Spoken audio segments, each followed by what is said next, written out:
बिस्मिल्लाहिर्रहमानिर्रहीम। अस्सलाम वालेकुम।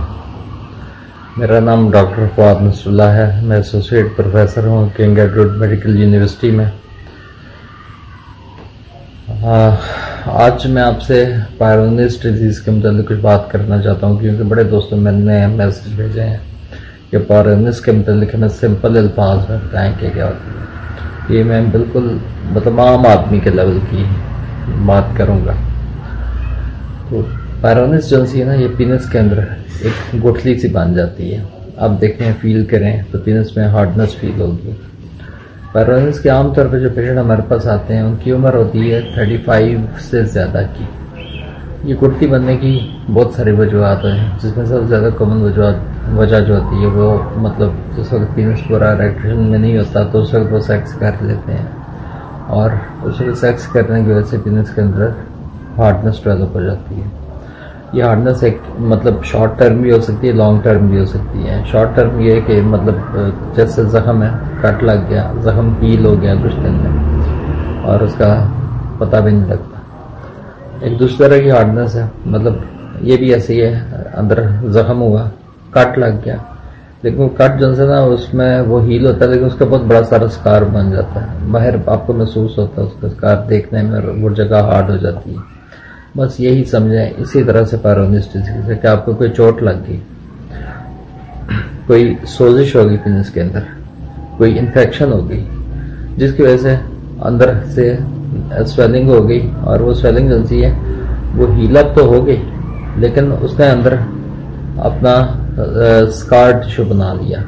स्कार टिश्यू का मतलब यही है कि अंदर कोलेजन फाइबर मतलब ये स्कार टिश्यू के जो फाइबर होते हैं वो उसके अंदर पेशेंट के अंदर डिपॉजिट हो गया, जो पीनस के अंदर फील होते हैं बकायदा, जैसे दाने रखे हो अंदर पीनस के अंदर, आपने मटर के दाने अंदर हुआ, इस तरह की फीलिंग आती है आप हाथ लगाएं तो। और ये जो दाने होते हैं इनकी वजह से कुछ लोगों को इरेक्शन में शदीद पेन होती है, कुछ लोगों को पेन नहीं होती, कुछ लोग इरेक्शन में पीनस बैंड होने लग जाता है, कुछ को तो इरेक्शन ही नहीं हो रही होती, कुछ को वीक इरेक्शन हो रही होती है, मतलब डिफरेंट प्रेजेंटेशन है। तो ज़्यादातर लोग जो हमारे पास आते हैं वो ये कहते हैं कि हमें वीक इरेक्शन होती है, इरेक्शन में पीनस जुलसा है। पीनस का मतलब है नफ्स, नफ्स हमारा जुलसा है ये थोड़ा सा मुड़ जाता है, जिसको लेफ्ट में कुछ कहते हैं मुड़ता है, ज़्यादातर कहते हैं कि ऊपर की तरफ ये मुड़ जाता है।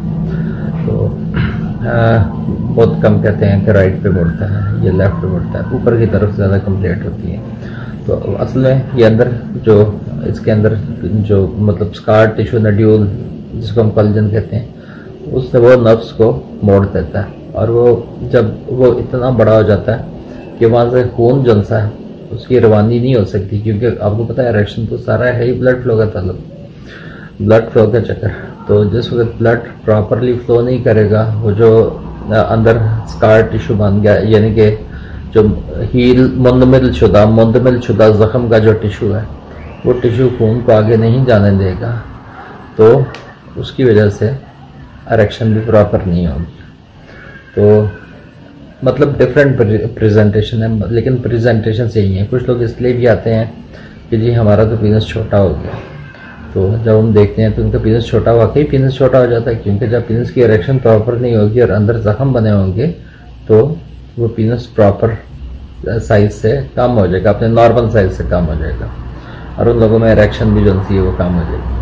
अब इसमें जो इम्पोर्टेंट चीज़ है वो ये है कि इसको ट्रीट कैसे करना है। अब ट्रीटमेंट पर डिपेंड करता है कि पेशेंट जो सा उसकी उम्र क्या है, उसकी कंप्लेंट क्या है, और मतलब कंप्लेंट का मतलब किस कंप्लेंट के साथ हमारे पास किस कंप्लेंट के साथ आया। मतलब अगर पेशेंट की तरफ कंप्लेंट ये है, एक 80 ईयर का मेल आया जिसकी कंप्लेंट ये है कि मुझे मतलब पीनस में जब कभी कभी इरेक्शन होती है तो मुझे इसमें पेन होती है, तो उसकी ट्रीटमेंट डिफरेंट होती है।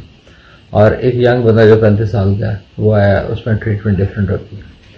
बहरहाल जो इसमें जो आइडियल ट्रीटमेंट की तरफ हम आ जाते हैं, और उसके बाद हम अपने मुल्क में जो पाकिस्तान में जो हमारे लिए ट्रीटमेंट अवेलेबल है उसकी तरफ आएंगे। तो आइडियल ट्रीटमेंट तो आजकल इसके लिए मतलब पेशेंट जो प्रेजेंट करता है उसमें मतलब साइज़ कितना है ये देखते हैं हम कि साइज़ क्या है, और इसमें इंजेक्शन है ज़ायोफ्लेक्स का। ज़ायोफ्लेक्स का इंजेक्शन जिनसे एंटीकोलिजिनेज मतलब स्कार टिश्यू को वो डिज़ोल्व करता है। तो ज़ायोफ्लेक्स का इंजेक्शन जो है वो तकरीबन $5,500 का इंजेक्शन है। $5,500 का मतलब ये बनता है कि 7 लाख रुपए पाकिस्तानी एक टीका। 8 टीके लगाने होते हैं, 2 टीके लगाने होते हैं, फिर उसके बाद 6 हफ्ते का गैप, फिर 2 टीके, फिर 6 हफ्ते का गैप, फिर 2 टीके, फिर 6 हफ्ते का गैप, फिर 2 टीके, फिर 6 हफ्ते का गैप। तो जो बहुत ज़्यादा रिच लोग होते हैं वो तो लगवा लेते हैं। ज़ायोफ्लेक्स के रिजल्ट्स नो डाउट बहुत अच्छे हैं। अच्छा, इसके इंडियन वर्जन में मिल जाते हैं, वो थोड़े सस्ते हैं, लेकिन वो कभी मिलते हैं कभी नहीं मिलते, क्योंकि सब उसमें जो है वो प्रॉपर नहीं मिलते, असल वाले नहीं मिलते।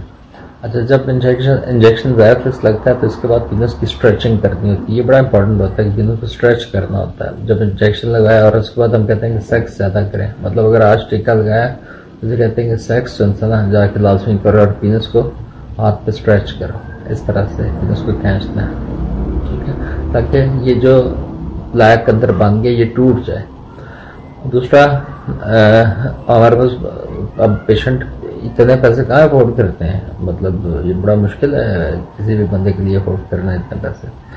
तो उसमें एक कन्वेंशनल ट्रीटमेंट, उसमें फिर हम जो सा वरापामिल का इंजेक्शन लगाते हैं। वरापामिल जो सा एक दवाई है जो ब्लड प्रेशर के लिए यूज़ होती है। तो वरापामिल इसके साथ स्टेरॉइड को आमतौर पर ऐड किया जाता है। ये कन्वेंशनली ज़्यादातर हमारे दोस्त यही लगाते हैं, तो मैं भी ये लगाता हूँ, जिसमें ज़ायोफ्लेक्स अवेलेबल होता है। मेरे कुछ पेशेंट्स हैं जो ज़ायोफ्लेक्स लगवाते हैं, लेकिन सारे पेशेंट नहीं लगवा सकते, तो ज़्यादातर पेशेंट को हम जो है वरापामिल के साथ जो है स्टेरॉइड लगाते हैं।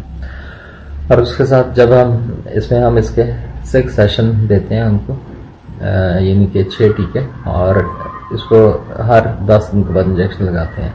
इंजेक्शन के बाद हम पेशेंट को रिकमेंड ये करते हैं कि अपने पीनस को खींचना है, मतलब स्ट्रेच करना है, और इसके बाद अपना सेक्स ज़्यादा करना है। मतलब जब इंजेक्शन लगा हुआ है तो हमारे पर्पस, हमारा मतलब एम ये होता है कि पेशेंट जनसा ने ये सेक्स करे ताकि ये टूटे। ये जो प्लैक बना हुआ है, प्लैक उस दाने को कहते हैं, उस हार्डनेस को कहते हैं, उस कोलेजन या स्कार को कहते हैं जो अंदर बना हुआ है, जो उसको ऊपर को बेंड कर रहा है, जो उसे पेन कर रहा है, जो उसके फ्लो को आगे जान दे रहा है, वो टूटे।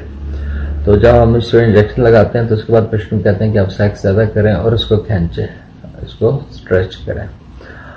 उसके बाद कुछ पेशेंट्स में जिनसे ना हमें मतलब डिजायर्ड रिजल्ट नहीं मिल रहे होते, स्टेरॉइड और वरापामिल इवन ज़ायोफ्लेक्स लगा के, वैसे पेशेंट्स में हम देखते हैं कि मतलब प्लैक काफ़ी बड़ा होता है। प्लैक का मतलब है वो हार्डनेस जो पीनस के अंदर, नर्व्स के अंदर जो हार्ड एरिया, जो सख्त एरिया है, जो आगे फ्लो नहीं जाने दे रहा, ये काफ़ी बड़ा होता है। तो इसको मज़बूत हमें इसमें की कटिंग करनी पड़ती है। कटिंग क्या होता है कि इंजेक्शन की आगे नाइफ होता है, मतलब जो इंजेक्शन हम लगाते हैं ना आगे से शार्प एंडेड होता है, तो इंजेक्शन के साथ इसको हम इसको नड्यूल को काट देते हैं, इसे काट लगा देते हैं, तो कटिंग कर देते हैं। इसकी कटिंग का पर्पज ये होता है कि ये ताकि इसकी स्प्लिट हो जाए।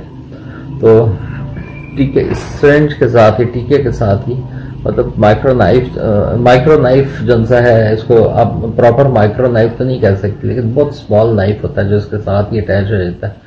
मतलब सिरिंज के साथ ही उसको अटैच कर लेते हैं, या सिरिंज के साथ एक्स्ट्रा जो सा एक छोटा सा कट लगा के, मामूली सा लोकल में सुन करके बिल्कुल छोटा सा कट लगा के, और उस नाइफ के साथ इसको काट देते हैं, इसके पीसेस कर देते हैं, ताकि ये जनसा है नड्यूल तो अंदर ही है, लेकिन इसके पीसेस हो जाए और इसके पीसेस एक दूसरे से अपार्ट हो जाए। उसके बाद जब हम कटिंग करते हैं इसकी, तो हम पेशेंट को मतलब ड्रेसिंग कर देते हैं। ड्रेसिंग बड़ी जेंटल ड्रेसिंग करनी पड़ती है, बहुत टाइट भी ना और बहुत लूज भी ना हो, क्योंकि उसके बाद ब्लीडिंग के अंदर चांसेस होते हैं। तो ताकि अगर कोई ब्लीडिंग हो तो वो 1-2 दिन तक ब्लीडिंग अंदर हो सकती है, इससे पीनस में स्वेलिंग डेवलप हो जाती है। अगर वो ब्लीडिंग हो तो वो ब्लीडिंग जनसी है ना, वो मतलब बहुत ज़्यादा ना हो, तो इससे पीनस को प्रेशर ड्रेसिंग देते हैं। एक खास हद तक उसमें ड्रेसिंग कर दी जाती है, खास टेंशन तक। उसके बाद हमारे पास जो है मतलब बहुत सारे पेशेंट, इस पर बड़ा अच्छा रिस्पॉन्स आता है, और उसके बाद फिर पेशेंट को इंजेक्शन लगाने शुरू कर देते हैं उसके 1 हफ्ते बाद। और पेशेंट को साथ हम जो है ना इसके साथ व्याग्रा या सैलस देते हैं उसको, ताकि पेशेंट की इरेक्शन जो सी स्ट्रांग हो, और पेशेंट को कहते हैं कि अब सेक्स ज़्यादा करें। थर्ड कैटेगरी जो सी है वो आ जाती है जिस पर रिस्पॉन्स नहीं दे रही होती, तो उसके अंदर क्या फिर ऑपरेशन आ जाता है।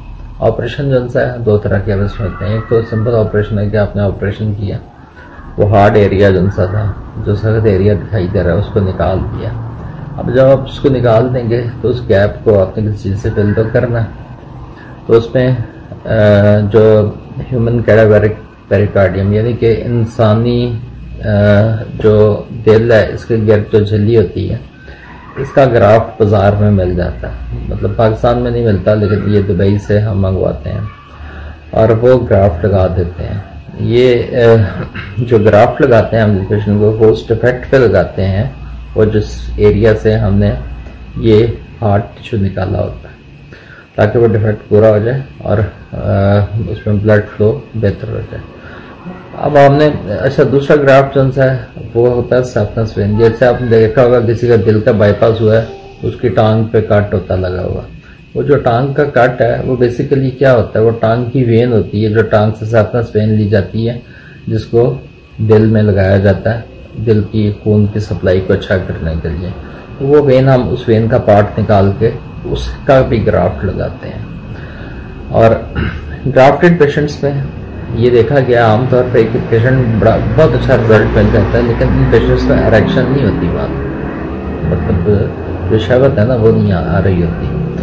तो ये हमने पेशेंट से पहले ही पूछा होता है कि भाई आपको बाद में इम्प्लांट डाल दें, साथ ही आपको इम्प्लांट डाल दें।